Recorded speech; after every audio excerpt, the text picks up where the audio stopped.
Warahmatullahi wabarakatuh. Waalaikumsalam.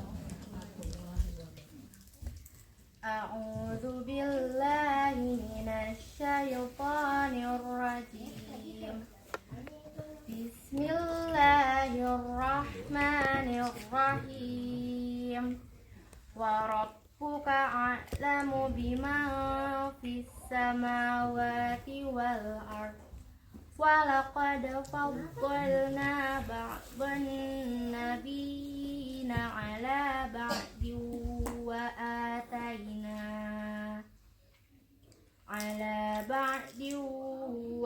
atayna Dawuda zabura. Qul id'ul ladzina za'amtum min dunihi fala yamlikuna kashfa dhurri ankum wala tahwila. Ulaika alladzina yad'una yabtaghuna ila rabbihimul wasilata ayyuhum aqrabu wa yarjuna rahmatahu wa yakhafuna adzabah. Inna adzaba rabbika kana mahdzura. Wa in min qaryatin illa nahnu muhlikuha qabla yaumil qiyamati aw mu'adzibuha 'adzaban syadida.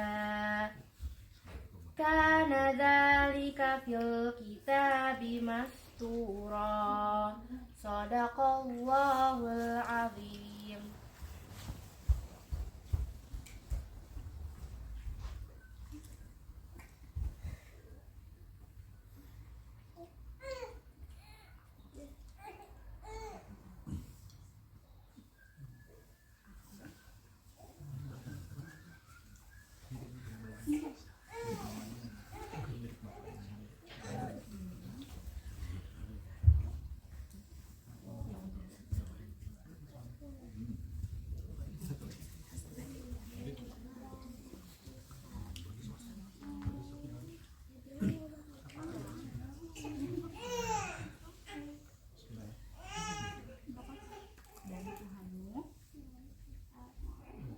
Aku berlindung kepada Allah dari godaan syaitan. Dengan nama Allah yang Maha Pengasih lagi Maha Penyayang. Dan Tuhanmu lebih mengetahui siapa yang di langit dan di bumi. Dan sungguh kami telah memberikan kelebihan kepada sebagian nabi-nabi atas sebagian yang lain, dan kami berikan Zabur kepada Daud. Katakanlah Muhammad, panggillah mereka yang kamu anggap Tuhan selain Allah. Mereka tidak kuasa untuk menghilangkan bahaya darimu dan tidak pula mampu mengubahmu. Orang-orang yang mereka seru itu menjaga sendiri mencari jalan kepada Tuhan. Siapa di antara mereka yang lebih dekat kepada Allah? Mereka mengharapkan rahmat-Nya dan takut akan azab-Nya. Sungguh azab Tuhanmu itu sesuatu yang harus ditakuti. Dan tidak ada suatu negeri pun yang durhaka penduduknya, melainkan kami membinasakannya sebelum hari kiamat. Atau kami siksa penduduknya dengan siksa yang sangat keras. Yang demikian itu telah tertulis di dalam kitab Lauhul Mahfuz. Maha benar Allah dengan segala firman-Nya. Wassalamualaikum warahmatullahi wabarakatuh. Waalaikumsalam warahmatullahi wabarakatuh. Terima kasih untuk Jadi mari kita dengarkan kajian yang bertemakan istiqomah menjaga amalan pasca Ramadan. Kepada Ustadz Jamal, waktu dan tempat disilakan.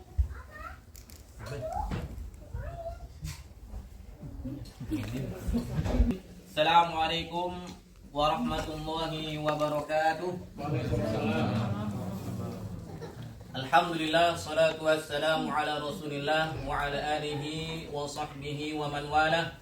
Asyhadu an la ilaha illallah wahdahu la syarika lah, wa asyhadu anna sayyidina Muhammadan abduhu wa rasuluhu la nabiyya wa la rasula ba'dah. Allahumma shalli wa sallim ala sayyidina Muhammadin wa ala alihi wa sahbihi wa man tabi'ahu bi ihsanin ila yaumiddin, amma ba'd.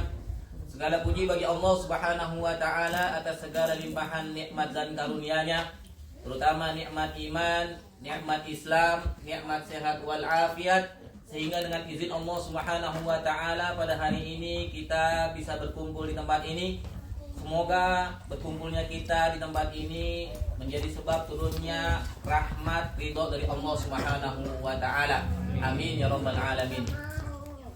Salawat serta salam tak lupa kita curahkan kepada junjungan Nabi besar Muhammad sallallahu alaihi wasallam beserta keluarga, para sahabat dan para pengikutnya yang insya Allah mudah-mudahan kita semua termasuk di dalamnya. Amin ya rabbal alamin. Insya Allah pada hari ini kita akan mengkaji sebuah tema istiqomah menjaga amalan pasca Ramadan. Walaupun Ramadannya telah jauh meninggalkan kita, tapi tidak apa-apa kita membahas. Semoga kajian kita kali ini bermanfaat buat kita semuanya. Amin ya rabbal alamin. Di dalam agama Islam, salah satu ibadah yang paling berat adalah jihad di jalan Allah. Kenapa ibadah jihad itu berat? Karena di dalam ibadah jihad itu mengorbankan tidak hanya harta. Terkadang pun seseorang harus mengorbankan nyawanya. Maka dari itu Rasulullah Shallallahu Alaihi Wasallam bersabda, "Zarwatu sanamil Islami al jihadu fi sabilillah." Puncak keimanan tertinggi itu adalah jihad di jalan Allah. Memang ibadah jihad ini sangat berat. Tidak semua orang mau, karena di dalamnya butuh pengorbanan dari mulai harta bahkan nyawa menjadi taruhannya. Dikisahkan dahulu di zaman Umar bin Abdul Aziz, beliau mempersiapkan sebuah pasukan untuk berjihad melawan orang kafir. Singkat cerita, pasukan ini kalah. Dan ada beberapa komandannya yang ditawan. Kemudian, karena sudah ditawan, rajanya orang kafir ini dengan Perdana Menterinya, penasihatnya berkata, "Wahai Perdana Menteri, ini kira-kira tawanan yang enak kita apain nih? Kita bunuh aja nih tawanan. Tapi sebelum dibunuh, kita tawarin jabatan, harta, dan kedudukan. Kalau mereka mau, maka mau ini, menerima ini, kita bebaskan dan kita kasih kedudukan. Kalau tidak mau, kita bunuh." Oke, akhirnya esok harinya digelarlah persidangan. Dipanggil. Jadi 3 orang ini adalah komandan perangnya. Dipanggil yang pertama, "Hai kamu sini." Kata si penasihat nih, Perdana Menteri, "Kamu tahu kamu ini siapa sekarang?" "Tahu saya. Saya tawanan perang." Kamu mau tidak mengkhianati rajamu, Umar bin Abdul Aziz. Kemudian engkau meninggalkan keyakinanmu. Kalau kamu mau, maka kami akan bebaskan dan kami akan kasih kamu gelar, jabatan, harta, dan kedudukan. Lihat, saking beratnya nih jihad di jalan Allah, godaannya. Kemudian orang pertama ini berkata, "Hai Tuan, Apakah kamu kira kami ini berjihad di jalan Allah untuk mencari dunia? Kami ini berjuang di jalan Allah lillahi ta'ala, mencari ridho Allah. Dan saya tidak akan menjual akidah saya. Lebih baik mati berkerumun tanah daripada hidup bercermin bangkai. Lebih baik hidup miskin mempertahankan keimanan daripada hidup mewah menjual akidah. Saya tidak akan mau untuk menukar akidah saya dengan dunia. Ini jawaban si yang pertama nih. Kalau begitu, engkau kami bunuh, silakan bunuh. Dipanggil Algojo. Ketika Algojo datang, dipenggal kepalanya. Dipenggal kepala, putus, darah muncrat, gelinding itu kepala. Nah, ketika gelinding itu kepala, hebatnya kepala, dia baca Quran. Apa yang dia baca? Ya ayyatuhan nafsul mutmainnah, irji'i ila rabbiki radiyatam mardiyah, fadkhuli fi ibadi wadkhuli jannati. Wahai jiwa yang tenang. Ya ayyatuhan nafsul mutmainnah, wahai jiwa yang tenang. Irji'i ila rabbiki radiyatam mardiyah, kembalilah kepada Tuhanmu dalam keadaan ridho dan diridhoi. Masuklah dalam golongan hambaku dan masuklah dalam surgaku. Ini yang dibaca. Kaget itu Al-Ghazali, udah putus baca Quran. Kemudian dipanggil yang kedua. Hai orang kedua, sini. Baik Tuhan, kamu udah lihat temanmu? Tahu. Apa yang terjadi? Palanya putus. Kamu mau jabatan, kedudukan, harta? Udah Tuhan, jangan banyak ngomong. Penggal mau bunuh aja, penggal pala saya nggak apa-apa. Saya udah nggak rindu nih mau menyusul teman saya. Teman saya nih udah disambut oleh malaikat dan bidadari. Udah cepat, nggak usah pakai banyak ngomong. Mau penggal aja. Ini raja kaget. Gile bener nih. Yang pertama mah mau diajak ngomong tawar menawar, ini langsung minta dibunuh. Langsung panggil Algojo. Algojo, penggal. Ketika putus kepala, muncrat darah, gelinding lagi di kepalanya, dia baca Quran. Apa yang dibaca?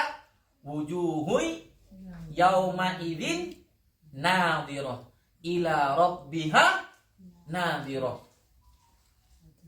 Wajah yang berseri-seri memandang ke Tuhannya. Mati. Nah, yang ketiga ini dipanggil. Komandan yang ketiga. Hai kamu, sini. Baik Tuan, kamu sudah lihat nasib temanmu? Sudah tahu? Jadi kamu maunya apa? Ya udah nggak apa-apa. Saya mah mau jabatan, harta, tahta. Saya nggak mau mati seperti mereka. Lebih baik hidup enak daripada mati. Nah, penasihat ini ketika mendengar orang yang ketiga, dia konsultasi dulu sama rajanya. Wahai raja, ini orang ketiga mau menerima tawaran kita. Dia mau mengkhianati rajanya Umar bin Abdul Aziz, mengkhianati bangsanya, mengkhianati teman-teman seperjuangannya. Dia mau jabatan, kira-kira jabatan yang mana, di daerah mana yang kita kasih? Soal jabatan ngasih jabatan mah gampang. Tapi ini yang orang ketiga aneh. Aneh kenapa raja? Kok teganya dia mengkhianati sebangsanya, teman seperjuangan dia, bahkan menjual akidahnya. Ini orang tiga nggak bener nih. Kalau dia dikasih jabatan, kemudian suatu saat dia naik pangkat, bisa jadi menusuk kita dari belakang. Justru yang hebat itu orang yang pertama, yang kedua. Kalau bisa didupin lagi tuh. Bagaimana bisa didudupi? Kan udah mati. Jadi bagaimana nih nasib yang orang ketiga? Bunuh aja. Orang ini nggak bener. Kalau dia mau berani mengkhianati teman-teman seperjuangannya, apalagi nanti kita yang bukan sebangsanya, bukan sedarahnya. Bisa-bisa dia mengkhianati kita dan membunuh kita di belakang. Akhirnya Perdana Menteri ini datang. Kamu. Ya, bagaimana siap? Jabatan, harta, kedudukan, saya sudah siap terima. Nggak ada jabatan, nggak ada kedudukan, nggak ada harta. Kamu dibunuh.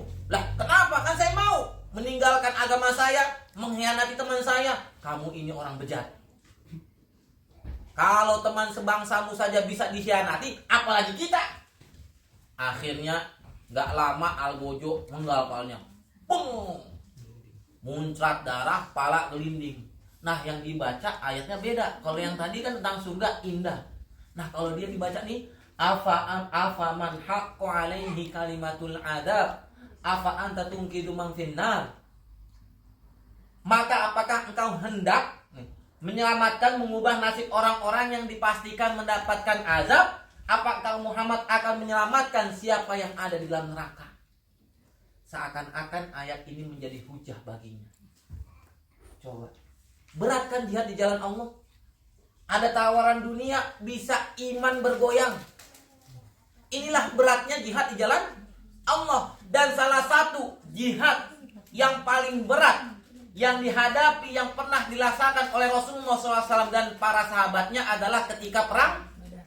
Bukan. Perang Tabuk. Perang Tabuk. Sampai-sampai Rasulullah SAW menamakan perang ini, pasukan ini sebagai Jaisul Usra, yaitu pasukan yang sulit. Pasukan yang sulit perang Tabuk ini. Kenapa perang Tabuk ini menjadi perang yang sangat sulit? Pertama, jarak. Jarak dari Madinah ke Tabuk 778 km. Dan jangan dipikir bahwa waktu itu ada mobil, ada Tesla, ada Toyota, nggak ada. 778 km. Dan jangan dibayangkan pada perjalanan itu seperti di Indonesia, di Belanda, kanan kiri pohon, banyak air. Di sana padang pasir. Ini yang pertama, jarak. Lalu yang kedua apa? Cuaca. Pada saat itu sedang puncak-puncaknya musim panas. Kalau di Arab Saudi itu, kalau sedang puncaknya musim panas, kalau kita nggak pakai sendal itu bisa meleleh, panasan, betul kan? Panasan kan? Dia bisa melepuh, saking panasnya. Dan kalau lagi puncak-puncaknya musim panas, itu bertanda mendekati musim panen. Panen korma. Bayangkan kita sudah capek-capek nanam korma, sudah mau panen, kita harapkan buahnya untuk dijual, tiba-tiba datang perintah dari Rasulullah SAW untuk berjihad. Coba, berat tidak? Berat, harus mengorbankan harta. Kemudian yang menjadi berat lagi adalah musuhnya. Musuh yang dihadapi bangsa Romawi. Negara superpower pada waktu itu adalah bangsa Romawi dan Persia. Kalau sekarang kan Amerika dan Rusia. Kalau dulu Romawi dan Persia. Kalau lawannya ya selevel, sama-sama suku bangsa Arab mah gampang lah. Nah, ini yang dilawan oleh Rasulullah SAW dan sahabatnya adalah bangsa Romawi yang terkenal, pasukannya banyak, perlengkapannya lengkap. Sedangkan pada waktu itu Rasulullah SAW, lihat, bekal yang mereka punya adalah satu orang satu korma. Untuk melawan pasukan bangsa Romawi, perjalanan yang sangat jauh dan cuaca yang sangat panas, modalnya cuma satu orang satu korma. Bisa hidup mereka? Bisa. Bagaimana caranya? Kormanya nih dijilat, nggak dimakan, dijilat, taruh lagi, kasih air. Begitu caranya. Coba bayangkan, Pak, yang udah punya istri nih, coba kasih tuh suaminya tiap hari satu korma aja udah nih bisa bertahan, ke sahabat lah kira-kira. Kasih korma, bagaimana? Ya udah jilat aja air putih, kan banyak air putih di sini. Korma ada di safari. Bisa nggak bisa gitu kita. Berat kan? Kemudian apalagi yang menjadi berat perang ini? Kendaraan. Satu kendaraan untuk 10 pasukan. Bayangin, satu kuda untuk 10 orang. Jadi ngantri, paham kan? Kalau ini naik, Udah gantian belakangnya, dari belakang terus seperti itu muter.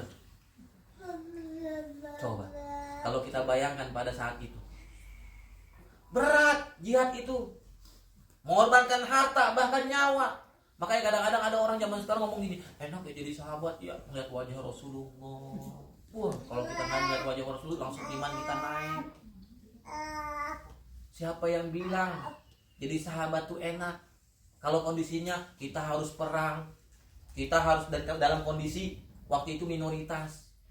Kalau sekarang saja kita ini sholat masih bolong-bolong dan sekarang kita ingin menjadi sahabat, barangkali pada saat itu bukan menjadi sahabat kita, sahabat Rasulullah, tapi sahabatnya Abu Jahal. Kenapa? Berat. Maka jadi pikir, oh jadi sahabat enak. Enggak. Perjuangan mereka tuh berat, harus berjihad, mengeluarkan harta mereka, bahkan mengorbankannya nyawa. Nah, yang menjadi pertanyaannya adalah kenapa para sahabat ini dan 3 komandan pasukan dari Umar bin Abdul Aziz mereka bisa kuat melewati ujian dan cobaan yang begitu berat? Nah, ini kan perlu kita jawab nih. Kenapa mereka bisa melewati ujian yang berat itu? Karena mereka tidak hanya menjalankan ibadah lahiriah saja, akan tetapi mereka juga didorong oleh ibadah batiniyah.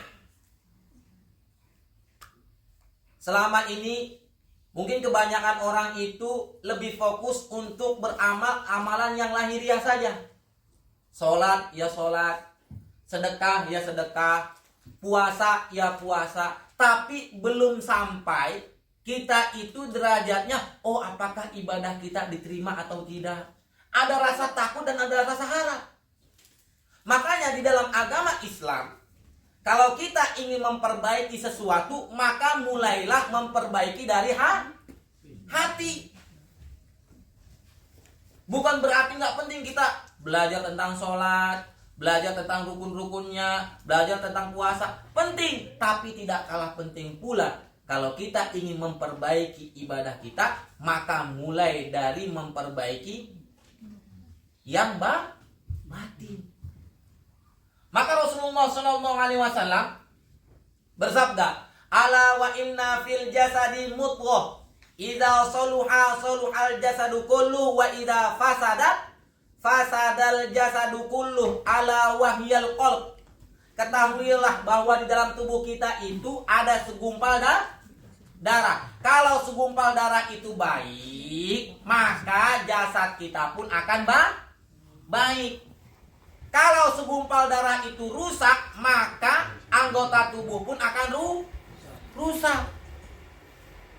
Apa itu segumpal darah? Ala wahyal qalb. Namanya hati. Kalau hatinya baik, maka anggota tubuhnya pun juga ikut baik. Matanya baik, ngomongnya baik. Kalau ngomong enakin. Tapi kalau hatinya rusak, maka anggota tubuhnya pun akan rusak. Kalau ngomong pedas kayak cabai rawit, kan aneh ketawa-tawa. Kenapa bisa ngomongnya pedas nyakitin? Karena hatinya rusak. Makanya Allah Subhanahu wa ta'ala menjelaskan di dalam Al-Quran bahwa nanti Allah akan mengisi neraka ke jahanam itu, kebanyakan penghuninya adalah jin dan manusia. Apa sebabnya? Walaqad zara'na li jahannam katsiran minal jinni wal ins. Dan kami akan kami penuhi neraka jahanam itu, kebanyakan isinya adalah jin dan manusia. Apa sebabnya? Lahum qulubun la yafqahuna biha. Mereka punya hati, tapi hati mereka tidak digunakan untuk memahami ayat-ayat Allah. Walahum a'yunin la yubsiruna biha. Mereka punya mata, tapi mata mereka tidak digunakan untuk melihat kebesaran-kebesaran Allah. Walahum adhanun la yasma'una biha. Mereka punya kuping, tapi kupingnya tidak digunakan untuk mendengar ayat-ayat Allah.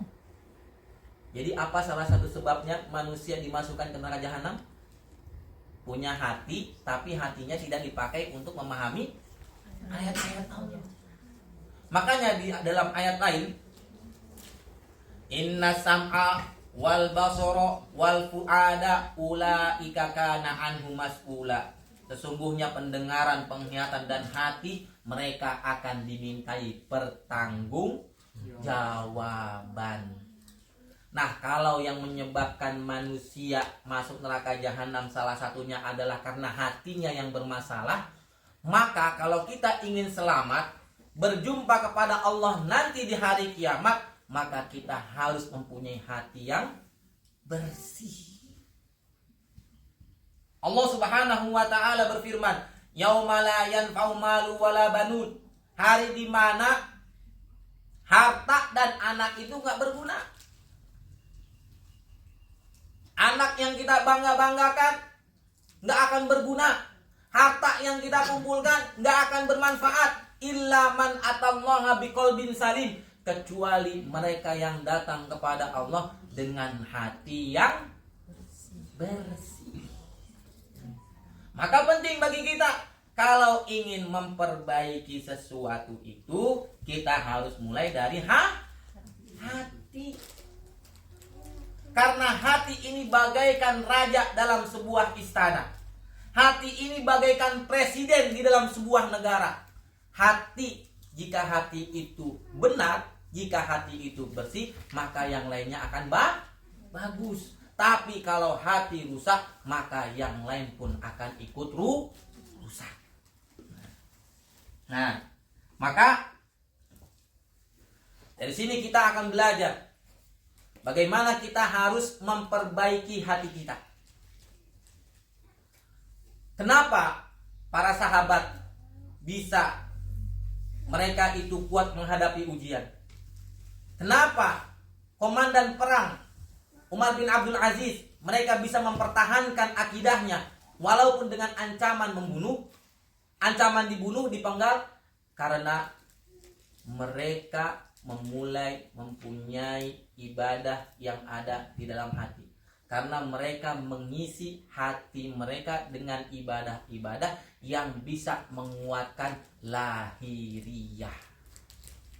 Ibadah apa aja itu? Nah, ibadah di sini adalah cinta, harap, dan takut.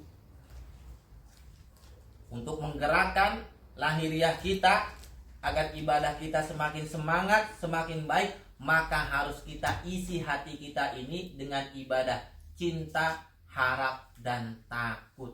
Karena inilah yang akan menggerakkan lahiriah kita untuk semangat beribadah kepada Allah Subhanahu wa ta'ala.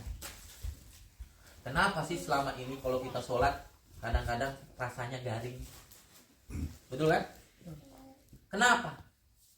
Mungkin barangkali ibadah kita tuh nggak ada cintanya.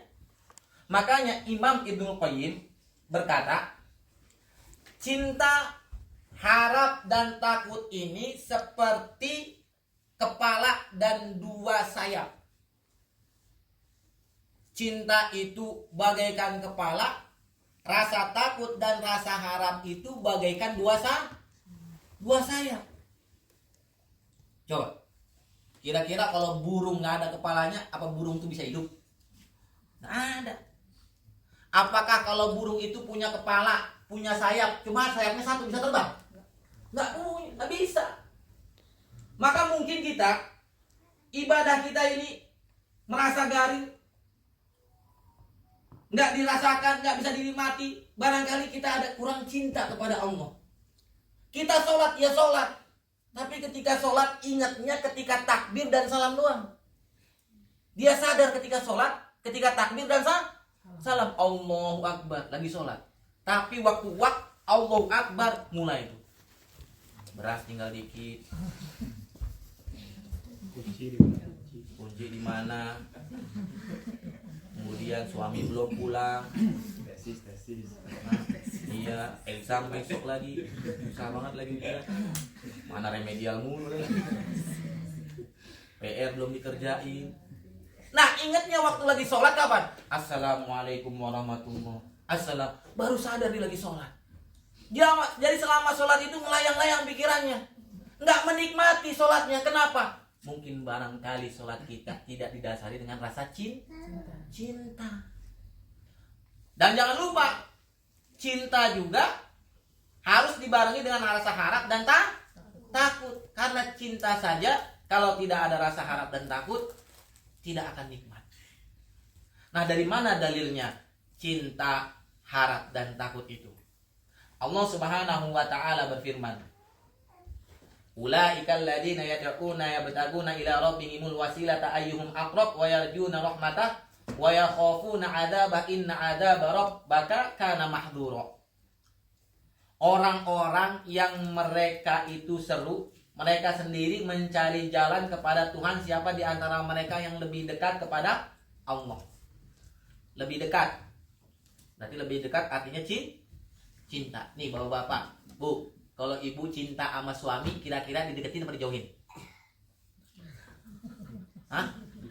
Saya cinta sama suami saya, tolong pergi. Nah, mungkin kan? Hah? Kalau tanya istri susah. Suami kalau cinta sama istrinya, kira-kira istrinya dijauhin apa dideketin? Tempel terus ya, kayak perangko kan? Tempel terus. Nah, ini dia dalil cinta. Yang kedua, mereka mengharapkan rahmat.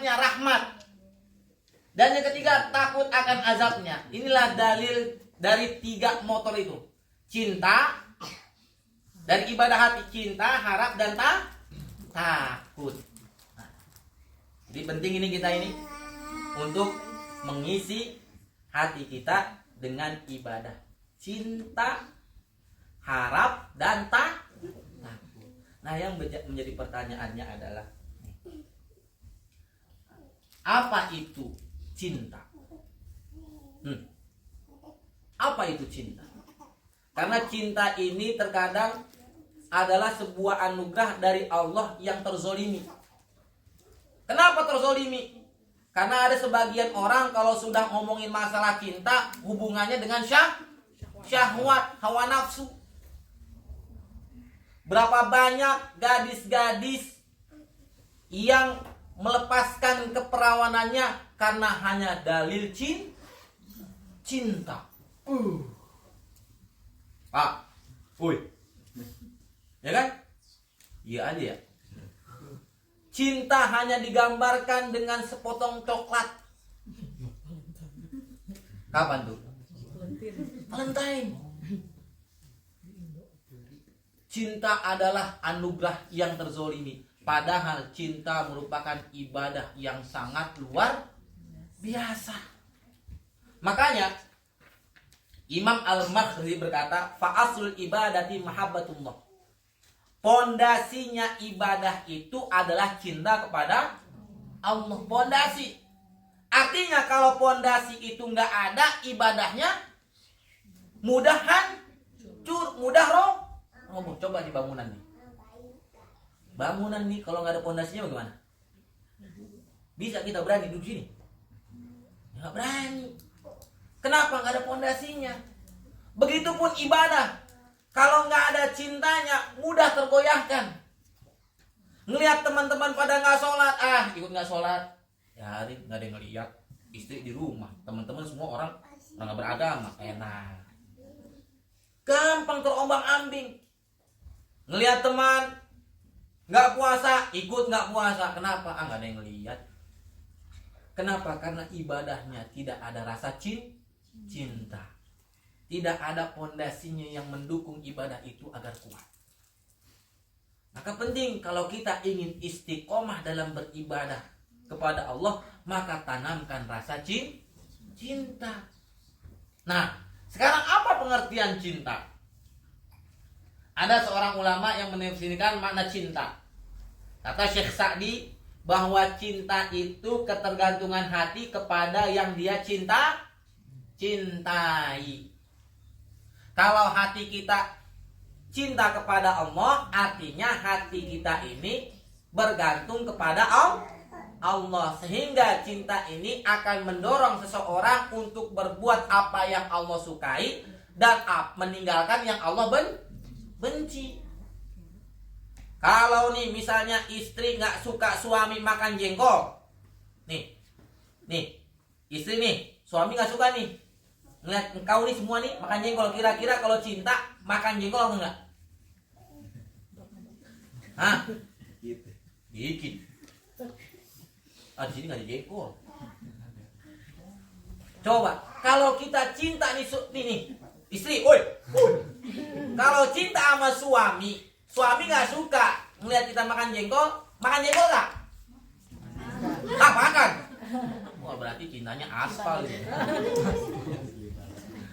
Kalau kita cinta sama suami nggak suka kita lihat makan jengkol, maka kita nggak makan jengkol. Begitu juga suami. Kalau suami ini nggak suka kalau ngeliat istri ngerokok, bahan ngerokok nggak? Hah? Tergantung. Oi, ngerokok nggak? Bu, nih tes nih cintanya. Hah? Kalau cinta sama istri nggak suka kita ngeliat ngerokok, nggak bakalan ngerokok. Kenapa? Karena kita cinta sama istri kita. Nah, begitu pula orang yang cinta kepada Allah, maka dia akan berusaha menjalankan apa yang Allah sukai dan meninggalkan yang Allah benci. Apa yang Allah benci? Apa yang Allah benci? Hah? Maksiat. Maka kalau ada orang yang mengaku cinta kepada Allah tapi dia suka berbuat maksiat, maka cintanya cinta aspal. Asli palsu. Paham? Makan aja di belakang. Enak banget. Nah.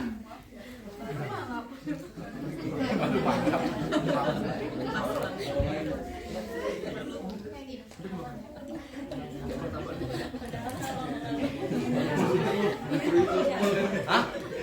Yang Ustaz jadi satu. Jatah saya jadi colek ya. Paham lebih di sini? Paham? Jadi kalau kita cinta kepada Allah, apa yang harus kita lakukan? Menjauhi larangan, melaksanakan perintah. Maka kalau kita ingin istiqomah beribadah setelah bulan Ramadan ini, maka tanamkan rasa cinta kita kepada Allah Subhanahu wa Ta'ala. Ini salah satu cara agar kita bisa istiqomah beribadah kepada Allah setelah bulan Ramadan. Paham sampai sini? Paham? Paham, ya udah kita tutup dengan doa kafaratul. Paham? Paham belum? Paham? Belum. Lanjut kalau belum paham. Nah, kemudian, kalau memang cinta itu begitu penting agar kita bisa istiqomah dalam beribadah kepada Allah. Nah, sekarang bagaimana cara kita menumbuhkan rasa cinta kita kepada Allah? Betul? Lihat dulu jam berapa? Masih lama. Enggak, mau lama-lama. Nah, bagaimana menumbuhkan rasa cinta kita kepada Allah Subhanahu wa Ta'ala? Bagaimana cara menumbuhkan cinta kepada Allah? Yang pertama, dengan merenungi limpahan nikmat Allah yang tidak pernah terhitung dan tidak ada hentinya. Coba. Terkadang kita ini kurang sabaran ketika diuji oleh Allah Subhanahu wa Ta'ala. Diuji rasa sakit yang sudah berbulan-bulan, yang sudah berdoa, berobat, tapi belum dikasih kesembuhan oleh Allah. Sudah datang ke sana, ke sini, berdoa, minta sama Allah untuk diberikan kesembuhan, tapi belum Allah kasih. Ujung-ujungnya terkadang rasa suudzon kita kepada Allah nih ada yang datang nih. Jangan-jangan Allah udah gak sayang sama saya nih. Udah berdoa, berobat belum juga dikasih sembuh. Ah, lu udah nggak sayang sama dia nih. Ya nggak sayang dah. Ya nggak sayang dah nih. Udah nggak sayang dah, udah nggak usah berdoa lagi dah. Nah, coba nih. Kalau kita diuji, lihat ujiannya dikasih sakit sama Allah, sudah berdoa tapi belum dikasih kesembuhan. Kalau kita bandingkan antara ujian rasa sakit dengan nikmat sehat yang Allah berikan, banyakan mana? Dikasih sakit cuma sebulan, 2 bulan, 3 bulan, tapi dikasih sehatnya sama Allah bertahun-tahunan. Betul nggak? Betul kan? Dan lihat, kita minta nikmat sehat kepada Allah, belum Allah kasih. Bandingkan dengan nikmat-nikmat yang Allah berikan yang belum Allah kasih, tapi Allah berikan. Gini, kita minta sehat, belum Allah kasih. Ada nikmat-nikmat yang Allah tuh, yang kita nggak perlu minta kepada Allah, tapi Allah kasih. Contoh apa? Mata. Apa tadi pagi nih ada yang berdoa, ya Allah izinkan agar mata saya bisa melihat. Ada? Ada nggak? Nggak ada. Tapi Allah kasih gak yang kita bisa ngeliat? Dikasih. Kenapa ini harus kita ketahui? Agar tidak ada rasa suudzon kepada Allah Subhanahu wa Ta'ala. Ada yang mau dikasih hadiah iPhone 14 Pro Max? Ada? Bener nih? Enggak bener. Oh enggak, tapi ada syaratnya. Apa? Bener nih, saya langsung beliin, nggak apa-apa bang. Apa ya? Bener, tapi begitu saya kasih langsung bulat tuh kuping. Hah? Mau nggak? Nggak ada yang mau. Assalamualaikum. Assalamualaikum. Waduh, ini bohongin lah kita yang baru. Assalamualaikum. Bukan HP-nya yang rusak. Apa yang rusak? Kupingnya. Jadi mahalan kuping apa tuh HP? Kuping. Dan hebatnya lagi, Allah nih kasih tempat kuping di tempat yang proporsional. Coba kalau Allah taruh kupingnya di sini. Assalamualaikum. Lagi di mana? Oh ya, tunggu sebentar ya. Repot. Tapi kalau gini kan enak. Betul kan? Assalamualaikum. Ya, ada di mana? Ya lagi ada di sini. Tuh. Hebatnya tuh. Allah. Kita dikasih mata nih sama Allah nih. Ya. Kadang-kadang kalau pakai kamera kita kan tuh sering pakai difokus-fokusin ya. Biar gambarnya cakep tuh 360 derajat apa difokus biar keren ngambilnya. Kita nih mata nggak perlu diputer-puter. Biar dikeker dulu. Enggak. Begitu kita melek langsung fokus. Dan hebatnya lagi mata nih bisa membedakan mana istri tetangga, mana istri sendiri. Tuh. Nikmat mata. Ini ada yang pakai behel gak? Hah? Ada yang pakai behel? Pasang behel kan mahal tuh ya. Ada yang 10 juta, 15 juta, 20 juta, betul gak? Tapi semahal-mahalnya behel, kalau nggak ada giginya kok bisa dipasang ya?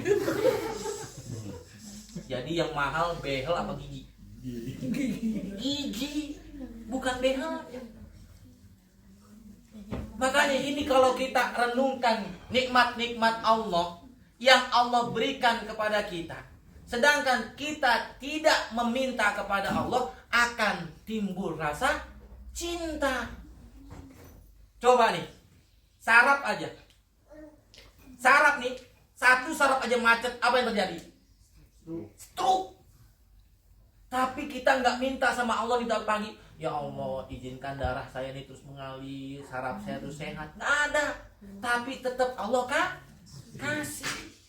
Makanya kalau kita merenungi semua nikmat-nikmat yang Allah berikan, maka akan timbul rasa cinta kepada Allah. Coba misalnya kalau ada orang kaya nih, orang kaya jujur, dermawan, dan nggak pernah bohong. Lalu ibu bapak nih dijanji sama dia, Pak, Bu, nih pokoknya biaya hidup selama setahun saya tanggung.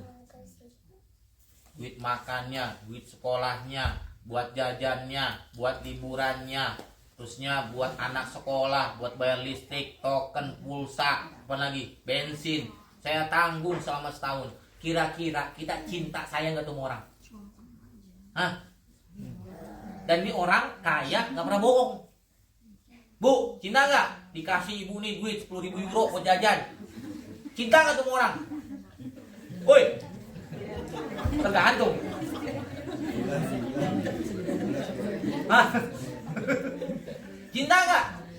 Cinta. Kenapa? Baik. Dan padahal dia cuma nanggung selama setahun. Sedangkan Allah Subhanahu wa ta'ala menanggung kita seumur hidup. Rezeki kita ditanggung oleh Allah seumur hidup, bahkan sebelum kita lahir. Ketika kita dijanin nih, masih dijanin, siapa yang ngasih makan tuh janin? Bukan emak. Emak makan rujak pedes-pedes, apa tuh janin ngejerit-jerit? Mak, udah pedes nih, nggak kuat. Enggak. Siapa yang ngasih makan janin? Allah. Allah tanggung. Makanya jangan pernah takut kita, karena rezeki kita tuh nggak bakalan habis kecuali memang jatah hidup kita sudah habis di dunia. Penggal kepala aja sini, jangan lah.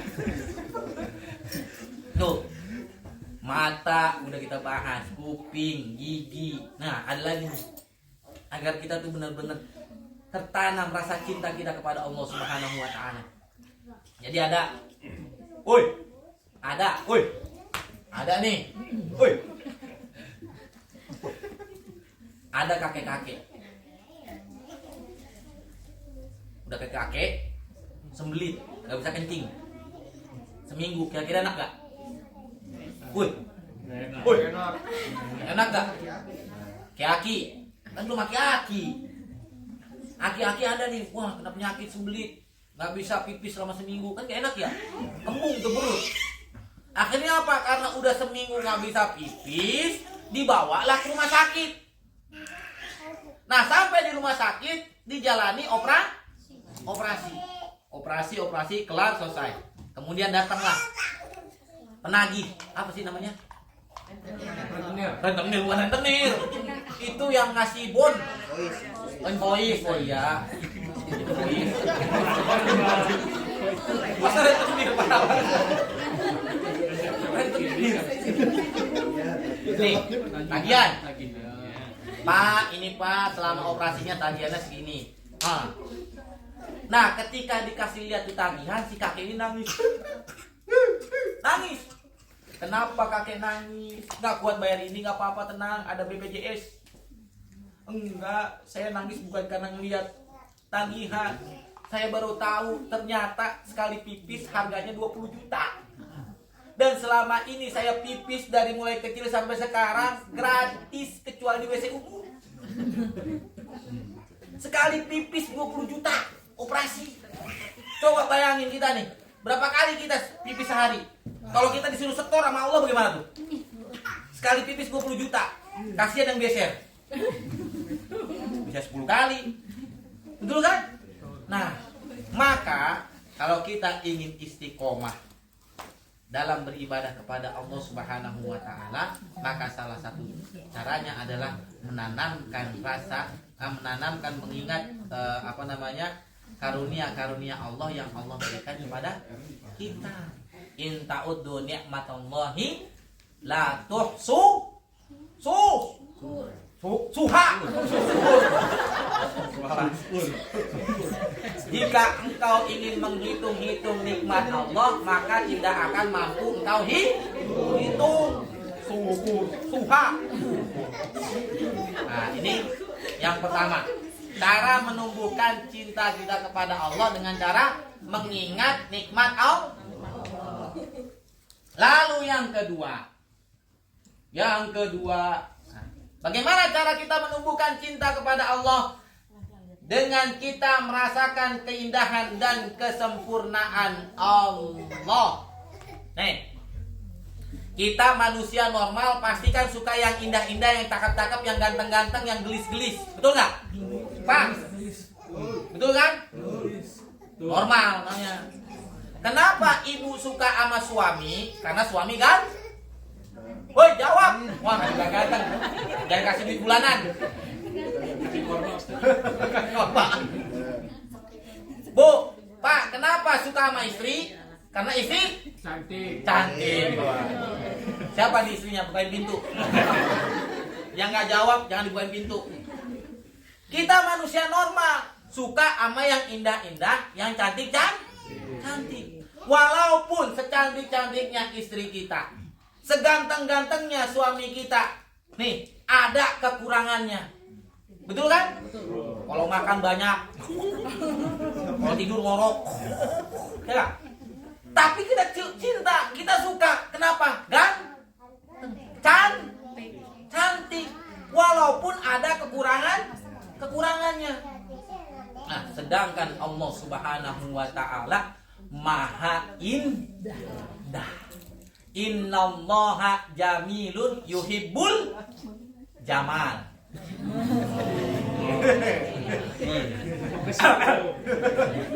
Sesungguhnya Allah itu indah dan suka yang indah. Coba seandainya istri kita saja, suami kita saja yang cantik, yang ganteng, padahal ada kekurangannya, bisa menumbuhkan rasa cinta kepada istri dan suami. Nah, ini Allah jamilun, maha indah. Artinya keindahan Allah tidak ada kurangnya.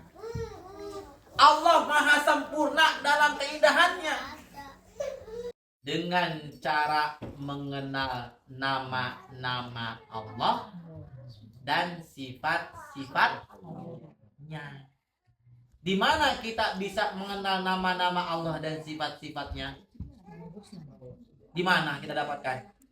Di dalam Al-Quran. Coba nih. Allah Subhanahu wa ta'ala sebelum memerintahkan kita sholat, sebelum memerintahkan kita haji, sebelum memerintahkan puasa, Allah sudah mengenalkan zatnya. Dan salah satu yang ada selalu di lembaran Al-Quran, pasti ada satu atau dua Asmaul Husna. Kita buka lembaran pertama dari Al-Quran, kita sudah temukan nama dan sifat Allah. Bismillahirrahmanirrahim. Dengan menyebut nama Allah yang maha pengasih lagi maha penyayang. Allah belum memerintahkan kita sholat, Allah belum memerintahkan kita haji, Allah belum memerintahkan kita puasa, tapi Allah kenalkan di dalam Al-Quran lembaran pertama nama dan zat Allah dan sifatnya. Kenapa?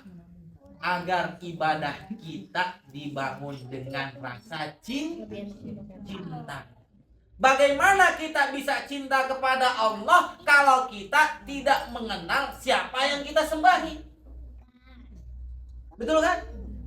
Makanya penting kita harus mengenal, mempelajari nama-nama dan sifat Allah agar ibadah yang kita lakukan dibangun atas rasa cinta. Contoh nih misalnya, kita semua kan manusia pemaaf. Allah juga mempunyai sifat pemaaf. Tapi pemaafnya Allah dan pemaafnya kita berbeda. Ibu misalnya punya pembantu baru, hari pertama kerja nyuci piring, hari pertama nih 5 gelas pecah. Kira-kira ibu sebagai majikannya dimaafin nggak tuh pembantu? Bu, maafin nggak? Woi, maafin, oke. Itu hari pertama. Hari kedua nyuci piring lagi, pecah 5 piring, dimaafin nggak? Mungkin masih sabar ya dengan nasihat. Gelasnya Dimaafin. Nah, terus nih hari ketiga ngepel guci yang mahal-mahal dipecahin pembantu, maafin nggak?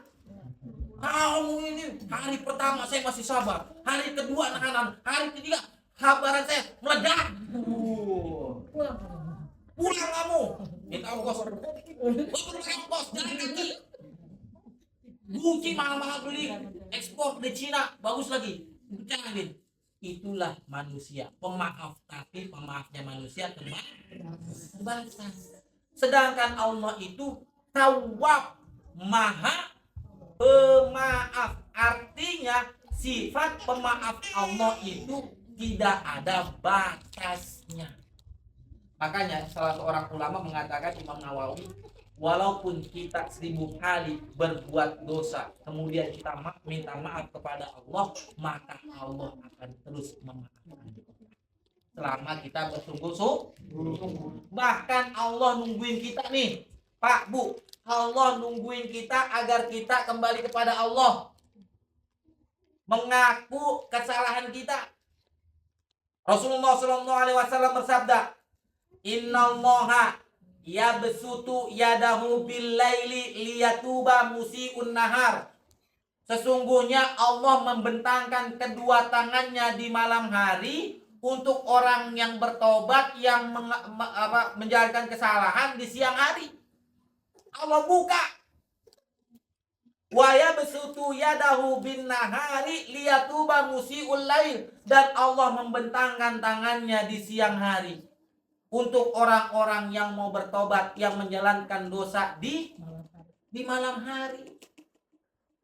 Allah nunggu kita nih yang punya salah. Allah buka terus pintu maafnya. Sampai kapan? Hatta tatlu'us syamsu min maghribiha. Sampai matahari terbit dari barat. Kalau matahari sudah terbit dari barat, maka pintu tobat, pintu maaf tertutup.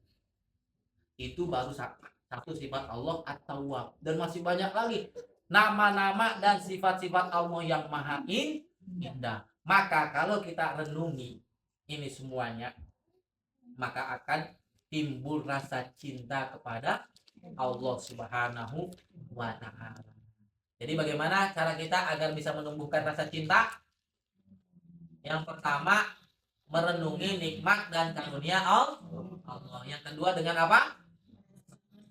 Merasakan keindahan Allah. Dengan cara apa? Mempelajari nama-nama dan sifat-sifat Allah yang maha sempurna, yang maha indah. Nah, sekarang pertanyaannya, apakah cinta kita ini kepada Allah sudah benar? Bagaimana cara ukurannya? Kita ini ngaku nih, oh saya cinta Allah, cinta Allah. Tapi ukuran cinta Allah yang benar itu bagaimana? Allah Subhanahu wa Ta'ala berfirman di dalam surat Al-Imran ayat 31. Qul in kuntum tuhibbunallaha fattabi'uni yuhibbukumullahu wa yaghfir lakum dzunubakum. Kalau kita ingin mengetahui apakah sekarang cinta kita ini sudah benar sesuai dengan apa yang Allah inginkan, maka lihat firman Allah Subhanahu wa Ta'ala. Qul in kuntum tuhibbunallah. Katakanlah wahai Muhammad, jika kalian semua cinta kepada Allah, fattabi'uni, maka ikutilah aku. Ikutilah aku di sini siapa? Ikuti Rasulullah Sallallahu Alaihi Wasallam. Maka ketika kita sudah berusaha untuk mengikuti Rasulullah Sallallahu Alaihi Wasallam, maka itu menjadi standar bahwa cinta kita sudah benar. Betul? Nah, inilah kira-kira kajian kita, dan insya Allah pada pertemuan berikutnya kita akan bahas 2 lagi amalan ibadah batiniyah, yaitu rasa harap dan takut. Jangan banyak-banyak dan kebanyakan pusing. Kami datang telat. Perkenalkan Bapak Ibu, teman-teman, saya Sidik, Muhammad Sidik Sumitro, panggil aja Sidik, tinggal di Arnhem sama istri. Pertanyaan saya tadi yang mengenai itu ya, menjaga kekhusyuan tadi, sholat gitu kan. Jujur ya, mungkin hanya saya saja gitu. Kadang kita sholat ya memang rasanya khusyuk, kita merenungi, tapi sering kalinya nggak khusyuknya itu. Ada kayak tadi ya, mikir kenapa lah lagi sholat udah Allah Akbar, udah tadi bener, jadi belum dipanasin makanan. Nah, itu apa ya, bagaimana dalam keseharian itu supaya kita lebih mendalami lagi sholat gitu. Mungkin beda juga ketika mungkin sedih apa kayak ketika ada momen-momen yang kita memang khusyuk sampai bahkan pas membaca Al-Fatihah aja nangis gitu. Tapi sering kalinya ya udah gitu, jadi pengulangan aja. Nah, itu bagaimana kita bisa memaknai gitu. Baik, terima kasih Om Sholat. Apakah kalau misalnya kita di awal sudah khusyuk, kemudian ada godaan setan, nih kan ibadah sholat kan ibadah yang agung ya. Jadi yang gangguin setannya pun bukan kopral, jenderal bintang 2. Kenapa? Karena sholat ini ibadah yang sangat luar biasa. Maka kata para ulama, bagaimana standar khusyuk? Pasti kita digoda sama setan. Setan akan berusaha bagaimana kita itu sholat tidak khusyuk.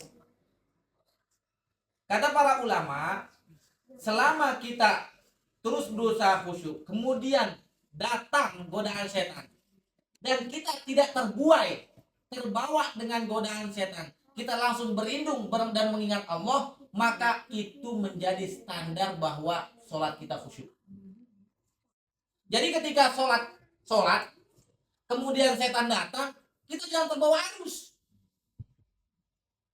Allahu Akbar, Al-Fatihah, lancar khusyuk.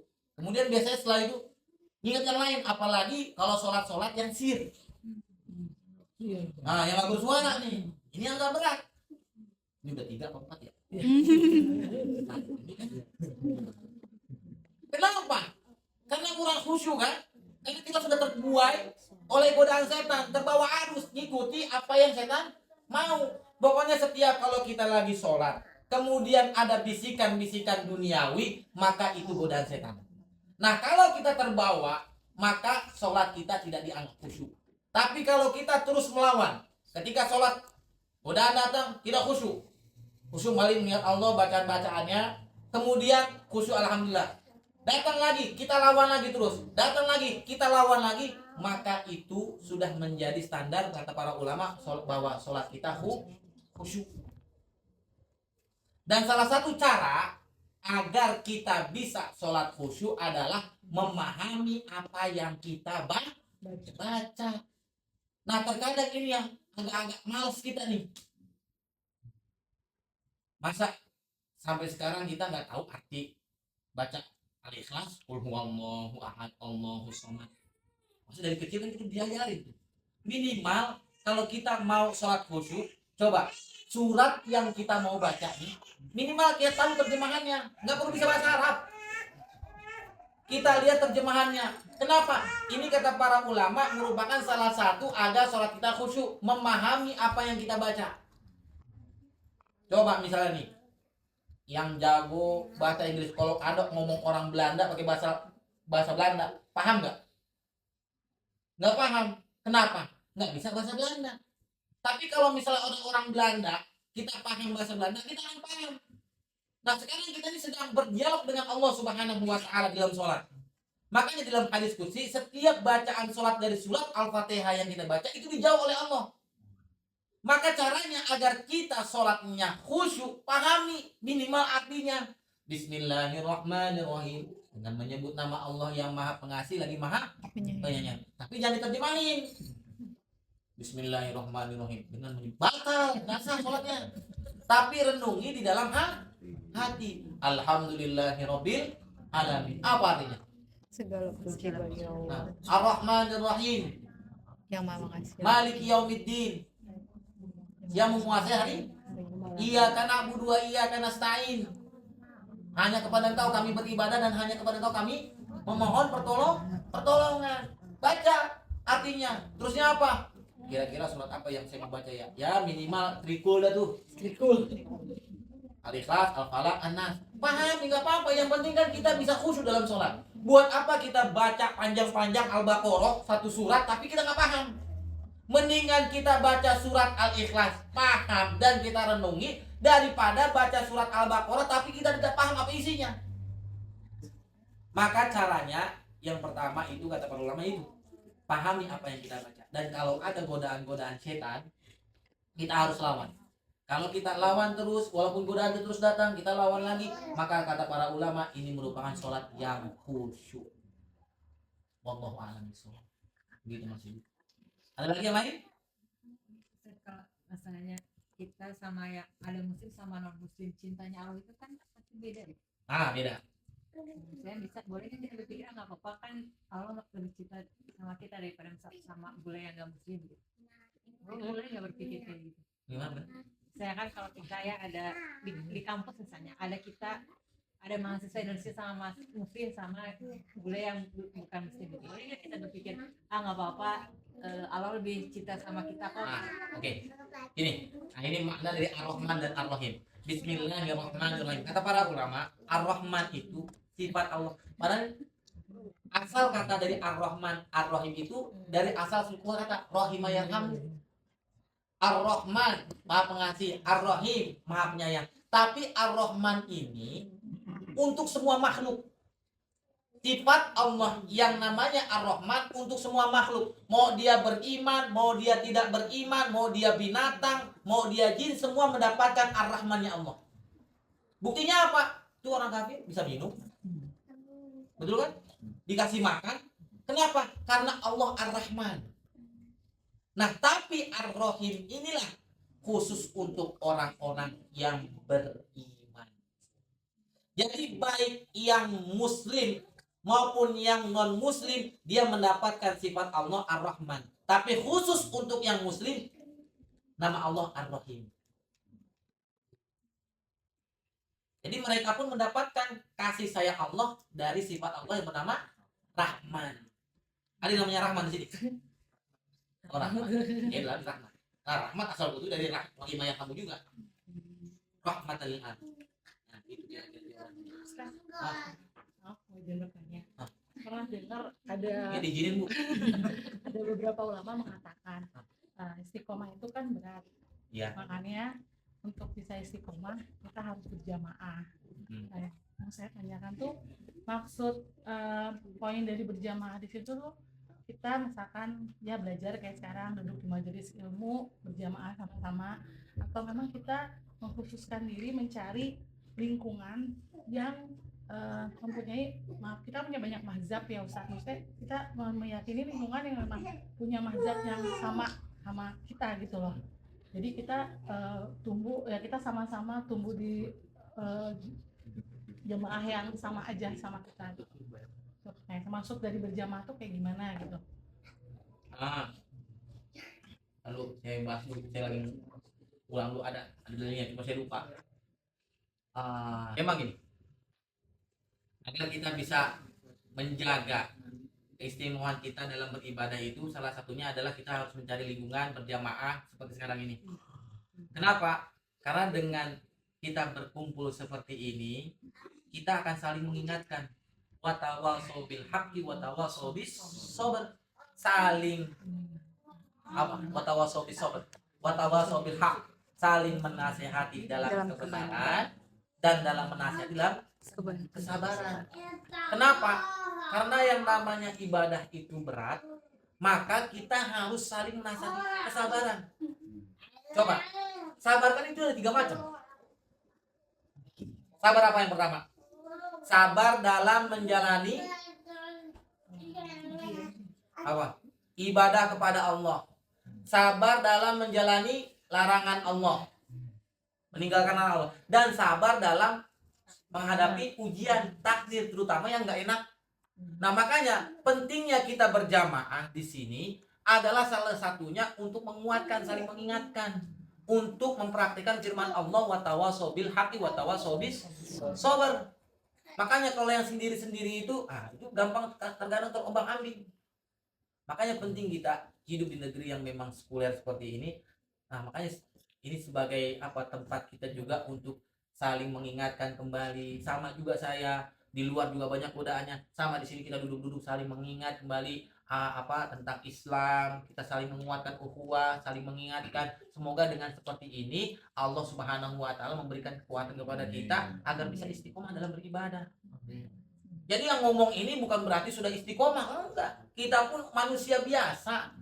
Kita bukan nabi, bukan malaikat, pasti tergoda. Makanya tempat-tempat perkumpulan seperti ini sangat penting. Makanya kalau bisa seminggu sekali, dan makanannya banyak kayak gitu.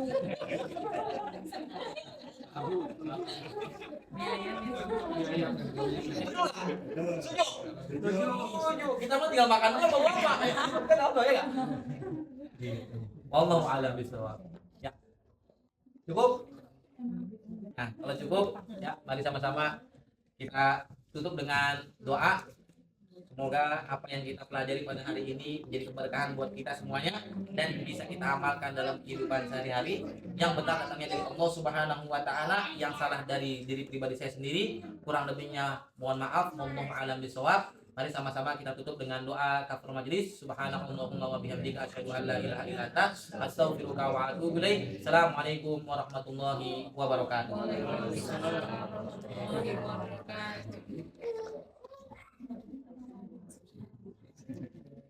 Baik, terima kasih Ustaz Jamal atas kajian hari ini. Di juga ya saya Ustaz bahwa di negeri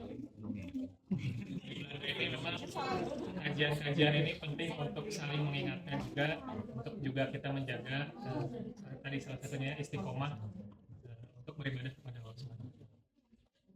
Mungkin acara selanjutnya Teh Wilda jadi ada tanya jawab, bisa? Sorry maksudnya please. Kurang briefing ya. Bukan, ya. Jadi berarti mungkin lanjut ke acara inti. Sholat.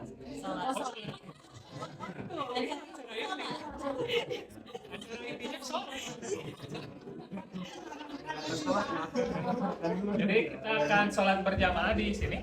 Iya, arah sini gimana? Di sini, jadi mungkin silakan Bapak Ibu ambil wudhu bagi yang belum wudhu, kemudian nanti kita berjamaah sholat di sini ya. Baik, terima kasih. Saya tutup. Bila taufiq wal hidayah. Assalamualaikum warahmatullahi wabarakatuh. Waalaikumsalam.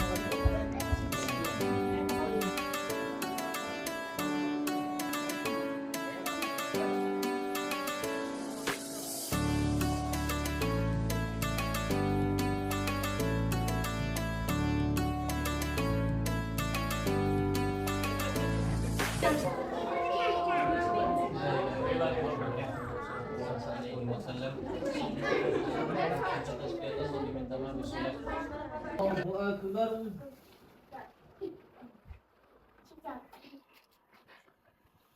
Sami Allahu liman hamidah. Allahu Akbar.